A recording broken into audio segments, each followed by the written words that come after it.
everyone, today we're talking about something that has confused philosophers, poets, and definitely your group chat, which is romantic relationships.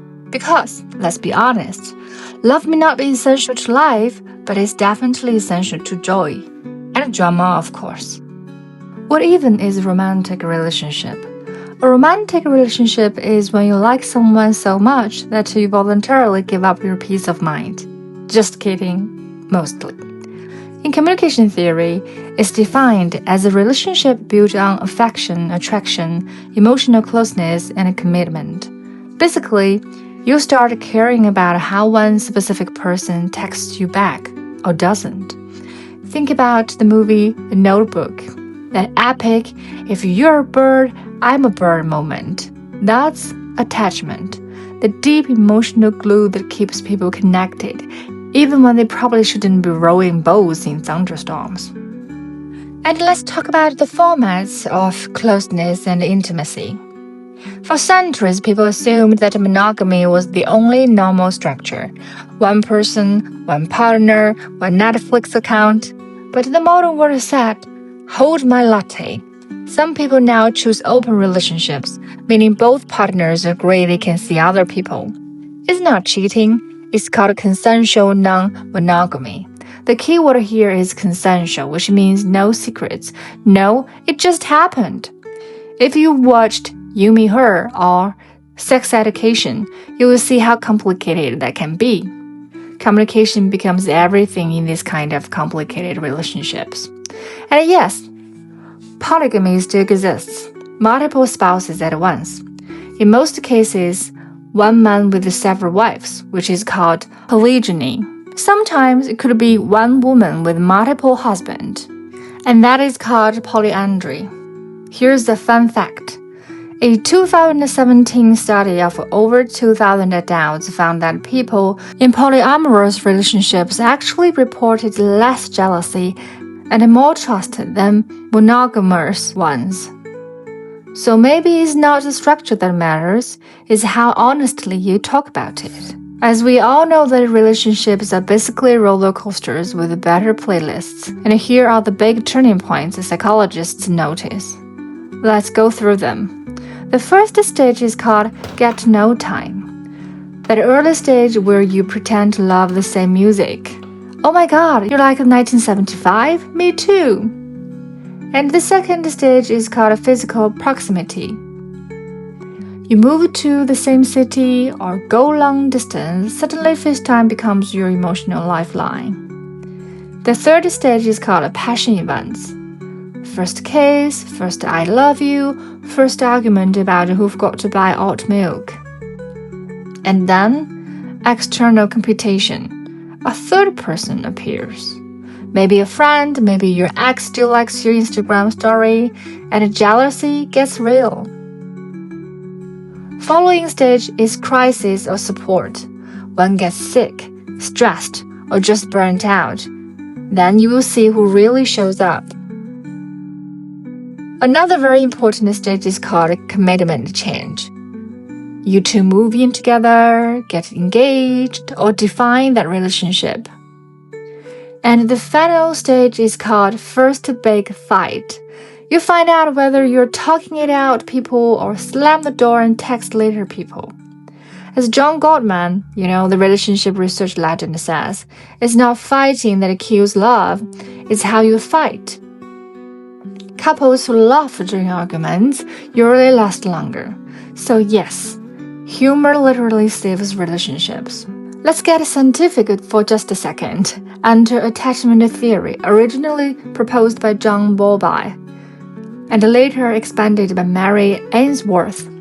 It says that the way we bond in romantic relationships mirrors the way we attached to our caregivers as kids. There are roughly three main styles. The first style is called secure attachment. I love you and I trust you. These people are chill in relationships. They communicate openly and handle conflict well. Think Jim and Pam from The Office. The second type is called anxious attachment. Do you still love me? You haven't texted in 30 minutes. They crave closeness, but to fear rejection. Think Ross from Friends. lots of love, lots of panic. And the third, avoidant attachment. Feelings, never heard of them. They value independence and often struggle with vulnerability. Think Mr. Darcy before he gets it all together. So the idea is your early experiences wear your emotional GPS, but the good news, you can reprogram it through healthy relationships, therapy, and better communication. So how do we deal with uncertainty, our self-disclosure, and oversharing on the internet? Early relationships are basically an emotional audition. Do you like me? Do you like me? Do you like me enough to meet my cat? Research shows that when people want to turn an online relationship into a real one, they become way more honest and intentional about what they share. This is part of a social penetration theory, the onion model of relationships. You start by sharing surface stuff, I like coffee, then move to deeper layers like, I can't function without coffee because my life is chaos. Each layer you peel back, there is more intimacy and a little more risk, actually. That's why I love using the game of secrets in my classroom. You can answer from what's your favorite snack to what's your biggest fear. By the time you reach the center of this map, you either feel super close or mildly traumatized. So what is intimacy really? Aline and Arthur Aron describe intimacy as the inclusion of other in the self. Basically, you and me slowly become we. A break pop culture example, the couple we just mentioned previously, Jim and Pam from The Office. They go from awkward co-workers to that couple that everyone secretly roots for. You see their friendship, playfulness, and emotional support, all signs of true intimacy. But the key here is balance. Too much fusion, then you lose your sense of self. Too little, you drift apart. Healthy intimacy means you can say we without forgetting I. And what is the difference between liking someone versus loving someone, and why it matters to know the difference? Psychologist Rubin put it in a very simple way in 1973. Liking equals to affection and respect, and loving equals to intimacy, caring, and attachment. Think of Before Sunrise.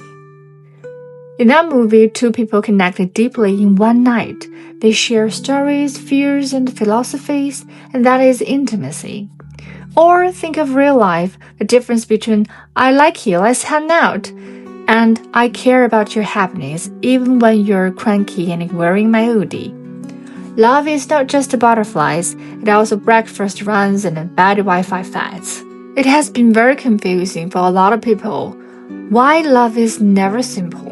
Here's another fascinating theory that's trying to explain this, which is called Relational Dialectics, proposed by Baxter and Montgomery. It says relationships are full of tensions never go away because they come from human nature itself.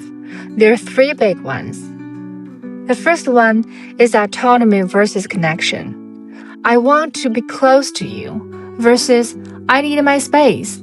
Think Monica and Chandler, how much they love each other and always need their alone time as well. And the second is openness versus privacy. I want to share everything versus I need to keep something to myself. In normal people, Marianne and Cornell's silence hurts them as much as honesty heals them. And the final one is predictability versus novelty. I love our routines versus I'm bored out of my mind. Basically, every long-term couple who ends up buying matching sweatpants. So the point here isn't to fix these tensions, it's to balance them. Healthy couples know it's normal to feel both love and frustration, both closeness and distance. That's what keeps a relationship alive. It's dynamic, not static. And of course, not everyone loves the same way. That's why there are 6 love styles summarized by experts. According to Hendrik and Hendrik, we all have our love style, like emotional Hogwarts houses. So the first type is called Eros, which is passionate and romantic. It's more like a Romeo and Juliet vibes. The second is called Ludus, playful, loves the chase. Think Barney from How I Met Your Mother.